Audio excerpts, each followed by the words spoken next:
figure out what's missing in your life. Sometimes you just kind of feel off.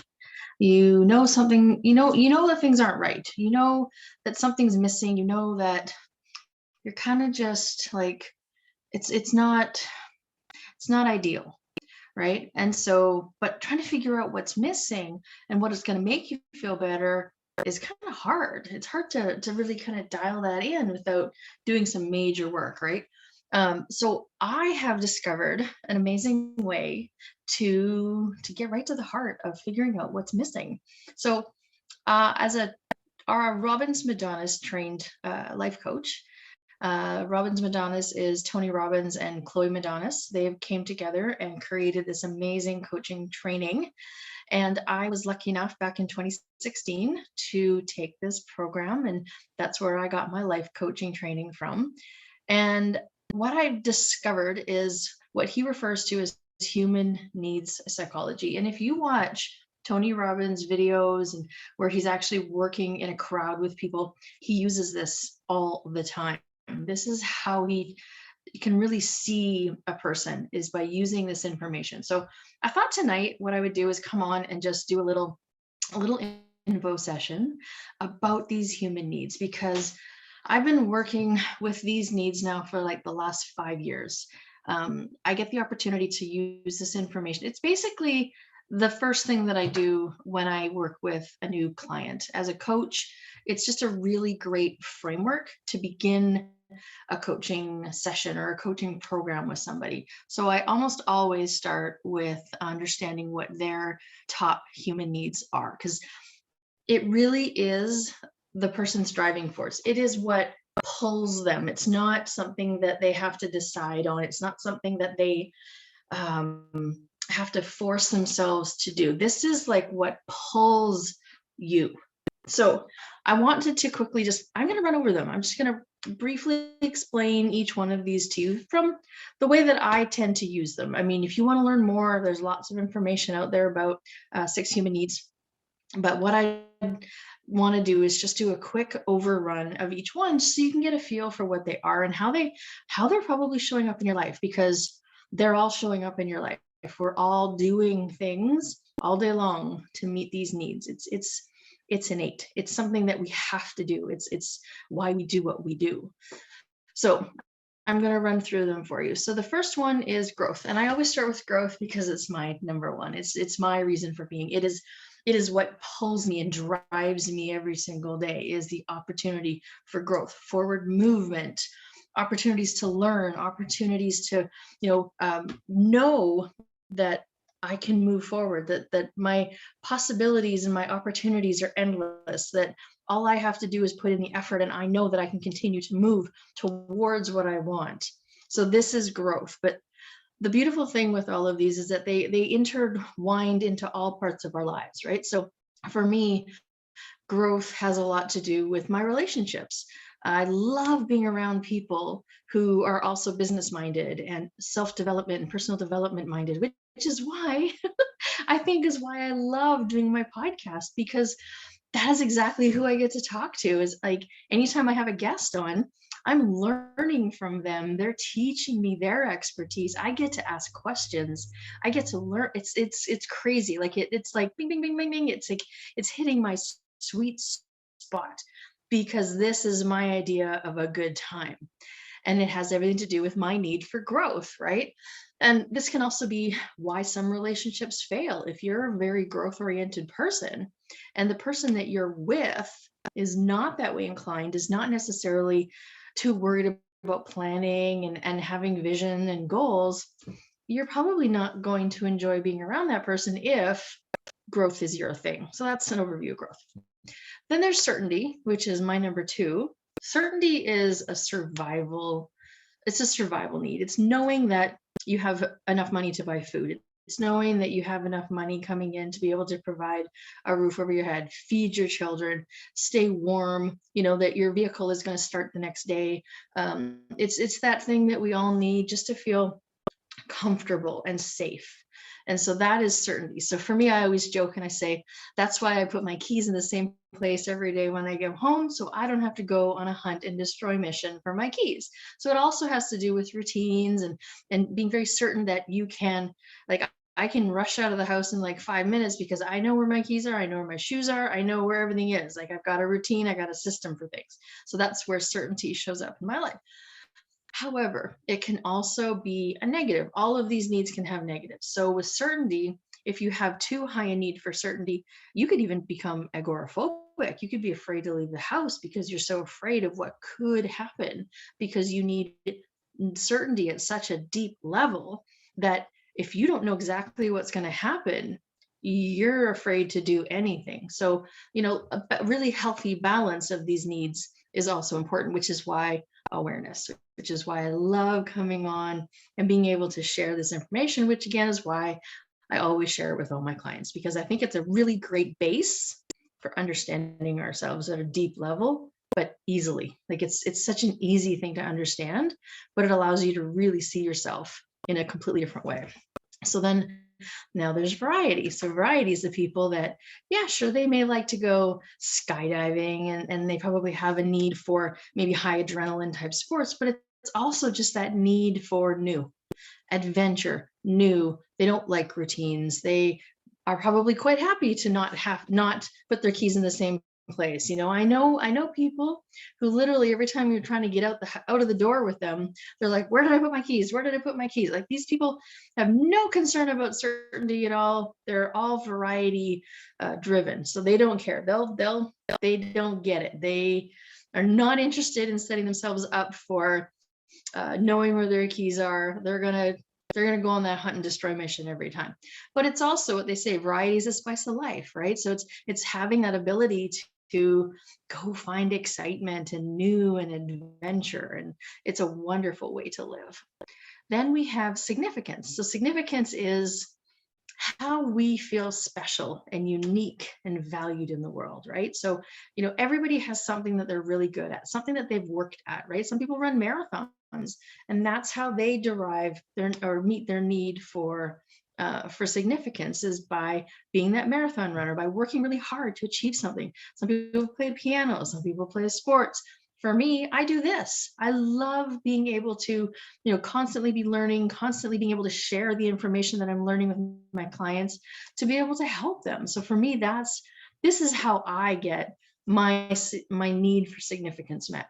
Now, there's a really interesting quote about significance, though, is so quite often, like I said, there's two sides. It's a double-edged sword. So you can also meet your need for significance in a negative way.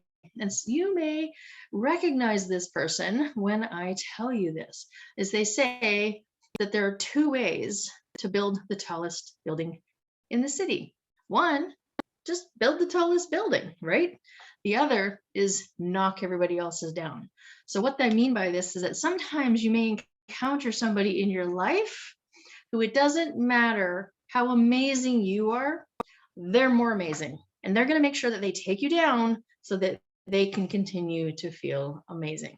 When you run into a kind of person like this, just recognize that's what's going on. This is them trying to meet their need for significance. My recommendation, let them have it. They need it. They're going to do everything they can to get it. Don't go to battle with this person. Just let them have it. Stroke the ego. Give them that opportunity to enjoy being special, especially if it's not a big, really deep-seated need for you. It's okay. I don't need the spotlight. It's all yours. You can have it. Then we have contribution. So contribution is pretty self-explanatory. It's that way that we feel like we derive our value from helping others.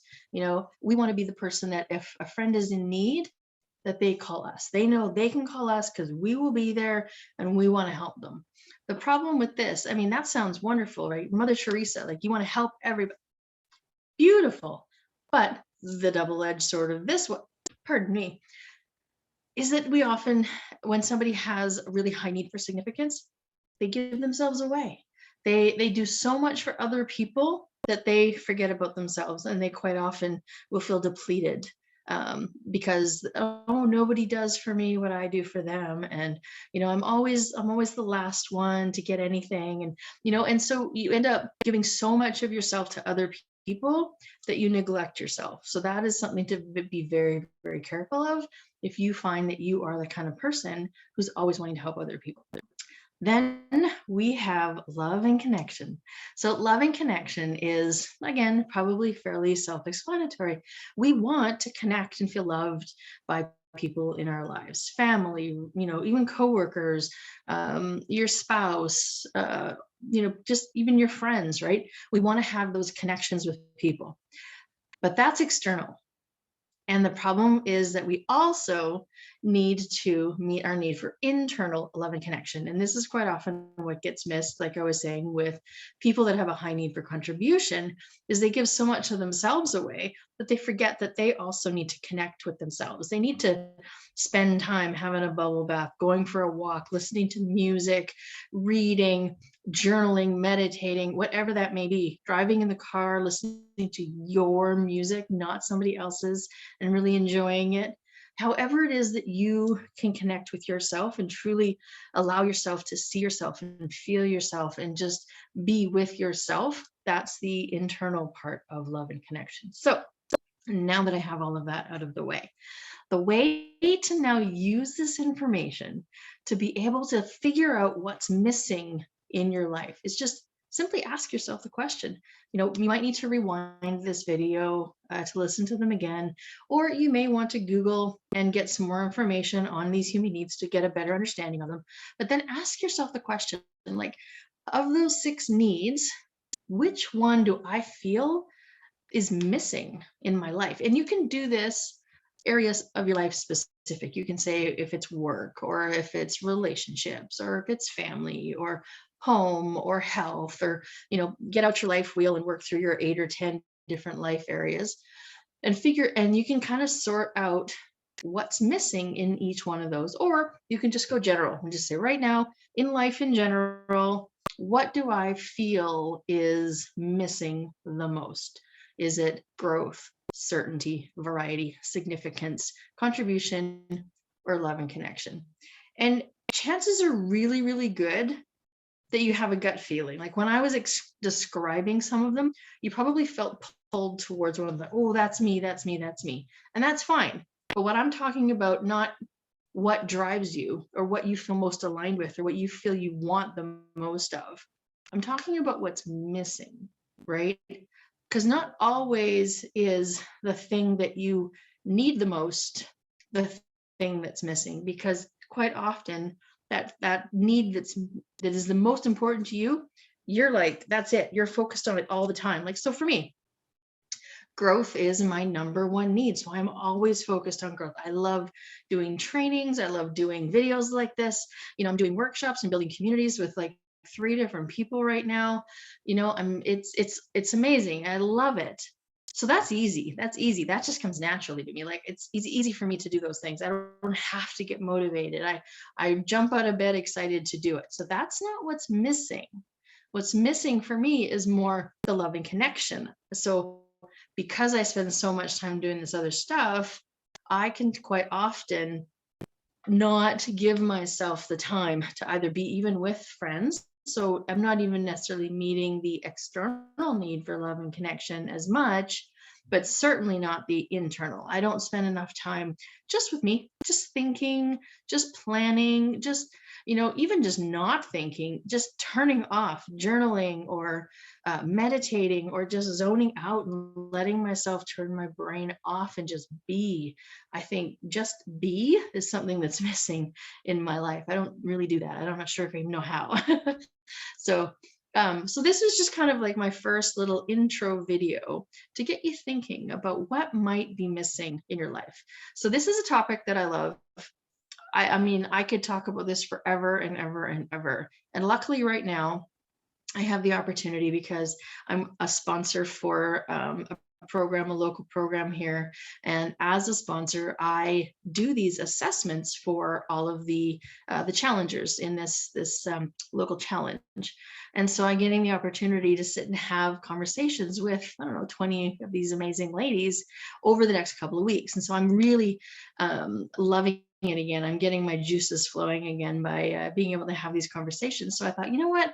I want to come on and I just want to share this with my YouTube audience, because it's just, the more I talk about it and the more time I spend one-on-one working with people and teaching them how to use this information and really kind of figuring out what it is that's missing for them, the more I realized just how powerful this is. And so I really wanted to come on tonight while it was fresh in my head and just share it. So, but I will continue to do some more videos on this subject. I'll teach you different ways that you can use it in your life.